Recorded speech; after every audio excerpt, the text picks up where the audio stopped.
श्रीराम समर्थ. सद्गुरू श्री ब्रह्मचैतन्य गोंदवलेकर महाराज यांचे प्रवचन 28 जानेवारी.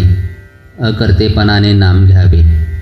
काही न करणे, आपण काही करत आहो किंवा आपल्याला काही करावयाचे आहे असे न वाटणे हाच परमार्थ. पण स्वस्थ बसायला लावणे ही तुरुंगात मोठी शिक्षा समजतात. देहाने मनाने एकसारखी चळवळ करण्याची आपल्याला सवय लागली आहे. देहाला स्वस्थ बसायला लावणे कठीण, मनाला स्वस्थ बसायला लावणे त्यापेक्षा कठीण, आणि देह कर्म करीत असताना मनाला स्वस्थ बसवणे हे अत्यंत कठीण. मनाला खरे म्हटले तर स्वास्थ्य हवे, पण ते मिळवण्याकरता साधन करणे म्हणजे प्रयत्न करणे जरूर आहे. मनाचे स्वास्थ्य बिघडायला कारणे काय ती पाहू. पहिले, आपल्या इच्छेविरुद्ध गोष्ट होणे.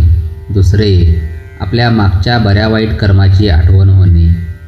आणि तिसरे, उद्याची काळजी करणे. जो तो आपल्या इच्छेप्रमाणे व्हावे असे म्हणणारा, सर्वजण तुमच्याच इच्छेप्रमाणे कसे वागतील? तुमच्या इच्छेविरुद्ध गोष्टी होणारच.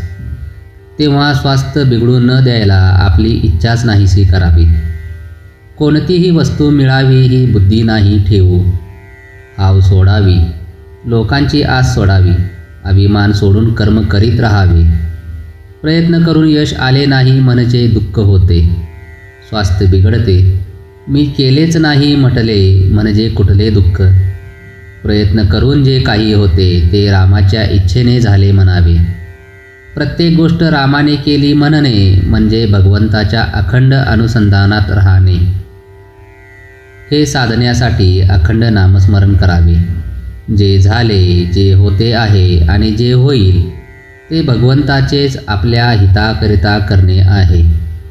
आपण करते नाही असे मानणे, याला अखंड भगवन नामस्मरण पाहिजे. सारांश, जे जे काही झाले ते ते भगवंतानेच आपल्या हिताकरिता केले. उद्याची काळजी भगवंतालाच आहे. त्याला काय योग्य वाटेल ते तो करील. म्हणून झाल्याची म्हणजे कालची आठवण करू नये, होणाऱ्याची म्हणजे उद्याची काळजी करू नये, आणि चालू क्षण वाया जाऊ देऊ नये. नामस्मरणात राहावे. सगळ्या प्रपंचात खरी विश्रांती असेल तर ती नामस्मरणातच आहे. त्या परिस्थितीत समाधान नसणे हा जो देहबुद्धीचा स्वभाव तो आपण सगळीकडे लावतो. सर्व गोष्टींचे ज्ञान होत नाही तोपर्यंत आपण काही करणार नाही असे आपण म्हणतो.